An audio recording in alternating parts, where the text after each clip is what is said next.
থেকেই 100 কোটির কারবার। দিনে 1 কুইন্টাল মাংসের বিরিয়ানি তৈরি। একাধিক দোকানে ভিড় জমে প্রতিদিন। ব্যারাকপুরের সুপারহিট দাদা বৌদির বিরিয়ানি। জানেন এই দাদা বৌদি আসলে কে? বর্তমানে তাদের ব্যবসা রোজগার কেমন? বিস্তারিত জানতে দেখুন এই প্রতিবেদন। বৃহত্তর কলকাতার বুকে বিরিয়ানির একাধিক পরিচিত ঠিকানা রয়েছে। তার মধ্যে অন্যতম হলো আর্সেলান, হাজি, ডিবাপি ও দাদা বৌদির বিরিয়ানি। মূলত ব্যারাকপুর থেকেই পথ চলা শুরু হয় দাদা বৌদির বিরিয়ানির।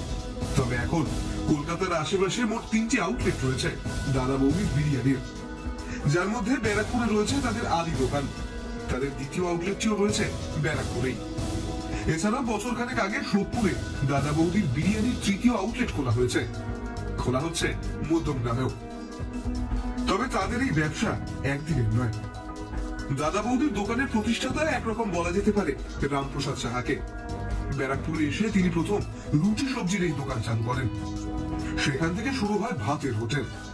রামপ্রসাদের পর তার ছেলে ধীরেন সাহা এবং তার স্ত্রী হাল ধরলেন ব্যবসায়। তারাই এই দোকানের নাম দেন দাদা বৌদির হোটেল।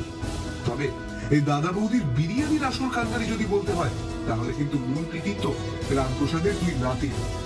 তাদের হাত ধরেই এই দোকানে প্রথম বিরিয়ানি বিক্রি শুরু হয়। তবে ধীরেন বাবু এখন বৃদ্ধ, তাই আগে তিনি হিসেব নিকাশ রাখলেও এখন সব দায়িত্ব 2 ছেলে সঞ্জীব আর রাজীবের। সম্প্রতি সঞ্জীব বাবু মা বাবাকে নিয়ে হাজির হয়েছিলেন দাদাগিরির মঞ্চে। তার মুখ থেকেই সৌরভ জেনে নিলেন বিরিয়ানির এই ব্যবসার হাল হকিকত। তারাই জানান প্রতিদিন এক একটি কাউন্টার থেকে 4 থেকে 5 হাজার প্লেট বিরিয়ানি বিক্রি হয়। সেই কারণে প্রতিদিনের রোজগার কমপক্ষে 1 লক্ষ টাকার কাছাকাছি হয়েই থাকে। বিরিয়ানি তৈরি করতে প্রতিদিন 800 থেকে 1000 কিলো মাংস লাগে। বিভিন্ন দোকান থেকে নিজেরা দেখে মাংস কেনেন সঞ্জীব ও রাজীব। তারা সবসময় চেষ্টা করে যান যাতে বিরিয়ানির মান খারাপ না হয়। 40 বছর ধরে বিরিয়ানি বানানোর কাজ করে আসছেন, তাই এখন তাদের বছরে 100 কোটি টাকার মতো কারবার হয়। শুরুর দিন থেকেই সবার মন নিতে নিয়েছিল এই বিরিয়ানি। আস্তে আস্তে লোক মুখেই হতে লাগলো প্রচার, আর এখন তো সবার মুখে মুখে ঘোরে দাদা বৌদির বিরিয়ানির নাম।